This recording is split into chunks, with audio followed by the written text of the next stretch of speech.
Bonjour, ici Mélisande Monteau, coach en développement personnel et professionnel. Je vous aide à trouver l'équilibre dans votre vie d'épouse, mère, entrepreneur. Vous conviendrez avec moi qu'être mère est un travail à temps plein. Et ajoutez à cela vos responsabilités en tant qu'épouse ou femme engagée et aussi femme battante, car employée et ou entrepreneur, que cela fait un bon panier bien rempli de devoirs, de rôles, de missions, bref, vous l'avez compris, de responsabilités. Et avec toute cette charge de responsabilité, nos hommes ont quelquefois du mal à nous aider. Et voilà qu'ils nous blessent. Est-ce consciemment ou inconsciemment? Et nous, dans nos réflexions de femmes, des fois super bien élevées, nous encaissons à tort ou à raison. Mais ce qui est certain, c'est que nous nous sentons des fois blessés par certaines attitudes de nos bien-aimés. Et aujourd'hui, nous parlerons de ce sujet. Comment dire à un homme qu'il nous a blessés? Parfois, les actions des autres peuvent être blessantes. Si un homme vous a blessé, vous pourriez ne pas savoir comment lui dire ce que vous ressentez. Vous pourriez alors prendre le temps de réfléchir à l'événement qui vous a contrarié et décider de la façon dont vous vous exprimerez. Puis, vous devez avoir une conversation avec cette personne, c'est-à-dire votre homme. Après cela, je vous conseillerais d'appliquer quelques stratégies clés pour aller de l'avant et éviter d'être à nouveau blessé à l'avenir. J'ai 3 stratégies que je voudrais vous partager dans cette série de vidéos. Aujourd'hui, je vous parlerai de la première stratégie, celle de décider comment procéder. Alors, voici 5 clés qui vous permettront de procéder de façon efficace. Les 2 dernières stratégies sont les meilleures, en fait, à mon avis, ce sont les meilleures, car elles ont aidé plusieurs personnes, femmes comme couples, à se restaurer. Clé numéro 1, prenez le temps d'essayer de comprendre vos sentiments. Avant de vous précipiter et de confronter l'homme, sinon votre homme qui vous a blessé, évaluez la situation et ce que vous ressentez. Une telle situation s'est-elle déjà produite dans le passé? Est-il possible que votre réaction soit démesurée?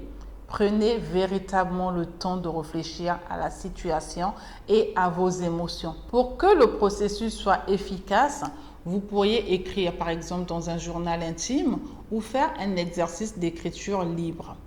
Consacrez par exemple 10 minutes de votre temps et écrivez tout ce qui vous vient à l'esprit quant à cette situation. Bien qu'il soit préférable d'attendre que vos émotions soient sous contrôle, n'attendez pas trop longtemps afin que l'autre personne n'oublie pas la situation qui vous a offusqué ou offensé. Mettre à jour votre journal personnel chaque jour peut vous aider à trouver des problèmes justement qui surgissent régulièrement.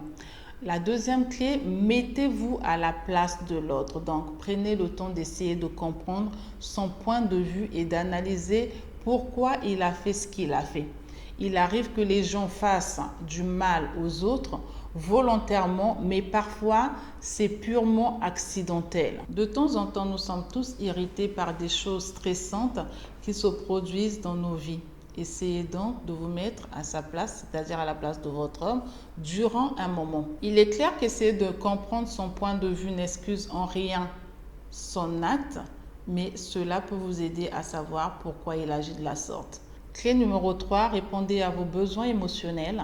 Si vous avez mal, prenez le temps de gérer cette douleur. Ainsi, vous apparaîtrez comme une personne calme et lucide au cours de l'interaction. Alors, pour commencer, prenez soin de vous, c'est-à-dire faites quelque chose qui vous fera sentir bien.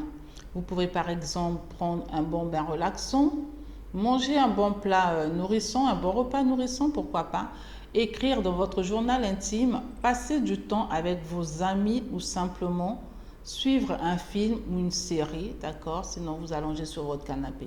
Bref, occupez-vous à une activité qui vous remettra d'aplomb. La clé numéro 4, celle que je préfère, en tout cas l'une des clés que je préfère, demander une seconde ou une troisième opinion. Une fois que vous avez pris une certaine distance avec l'expérience qui vous a blessé, demandez l'avis de quelques amis ou de quelques proches. Dites-leur ce qui s'est passé. Puis puis demandez-leur ce qu'ils en pensent. Comment voient-ils la situation? Réagirait-il de la même façon que vous? Il pourrait vous confirmer que vous n'avez pas été bien traité ou vous aider peut-être à voir la situation sous un nouveau jour. Demandez l'opinion des gens qui ne sont pas fortement biaisés en faveur ou en défaveur de la personne qui vous a blessé. Alors la dernière clé, ayez des attentes réalistes quant à sa réaction. Pensez à la façon dont cette personne réagira lorsque vous lui direz qu'elle vous a blessé. Vous pourrez vous fier à des situations passées pour déterminer ce qui pourrait se passer. Servez-vous de ce que vous savez pour fixer des attentes raisonnables quant à la confrontation qui suivra. Il est important de savoir ce que vous gagnerez en ayant une confrontation. Si vous souhaitez une excuse ou si vous voulez qu'il change de comportement, la conversation sera différente. Ayez donc des attentes raisonnables et n'oubliez pas que personne ne change vraiment en profondeur et que personne ne doit le faire simplement pour faire plaisir à quelqu'un. Vouloir cela, c'est vouloir contrôler la personne.